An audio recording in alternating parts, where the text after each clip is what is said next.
Hey, let me chop it up with you real quick.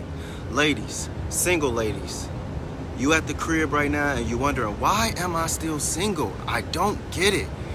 I'm beautiful, I'm fit, I'm nurturing, I got a good paying job, I'm a good person. What is it?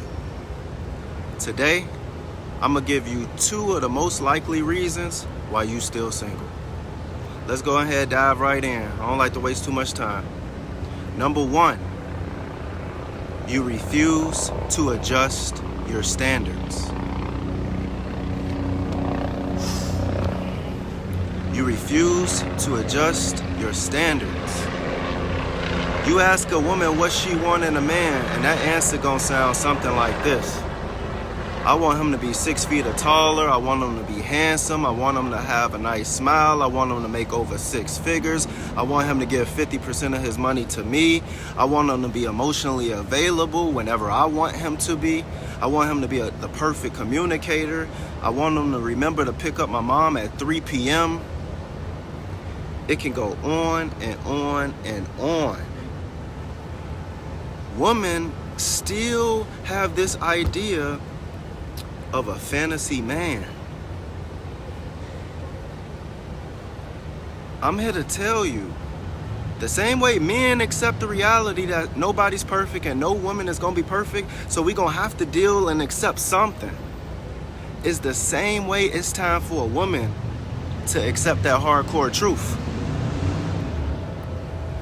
If you got a long list of things that you expect a man to have, it's one thing if it's just something you want in a man and that's just the ideal man, okay. But you need to have your non-negotiables where it's like, hey, these are the things that I have to have. If I don't have them, it won't work.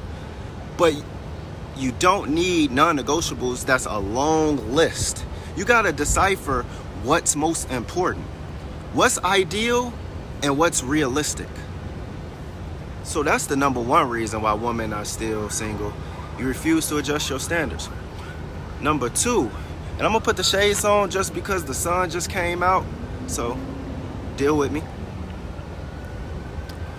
The number 2 most likely reason why you're still single is that you haven't come around to financial partnership. You're still living in 1960 when the cost of living was drastically different, like 6 times cheaper than it is now.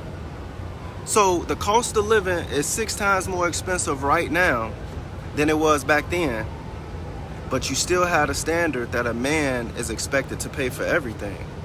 You refuse to adapt to the new age. The bar then went up. You want a man? A man is not trying to sign his life away to just be taking care of a woman and going to work and paying bills. Some men that have money still want a woman that's gonna add to him, that can build together. Y'all can grow together. See, I think women have this idea that men with money is all just gonna sit here and just pay for everything 100%. And I'm not just speaking for one-sided of men. I'm speaking for men that make solid money, that make decent money, that make okay money. Either way it go. Partnership is the key to a successful relationship. If you change your mindset and get it off of just you and that a man is supposed to cater and sponsor your lifestyle. If you start thinking about a man's money is your money, but your money is still his money, together is our money. I'm not sitting here saying you can't still have some of your money, he can't still have some of his money. But it should be a plan to build together, to do something together. You shouldn't be looking at a man as a sponsor to your lifestyle. Unless you just dating a super wealthy man. But I don't speak for the multimillionaires. I speak for the common situation. You know, the working man, the man that makes 6 figures, the man that make 30,000, it doesn't matter. Men that just get up and go to work and that hustle. Good man, men that stand on good principles. You throwing all those other things out the window just because of financial. And those are the 2 reasons why you're most likely still single. If both of them don't apply and one of them apply, either way it go. You refuse to adjust your standards. You refuse to lower your standards. And you refuse to accept financial partnership.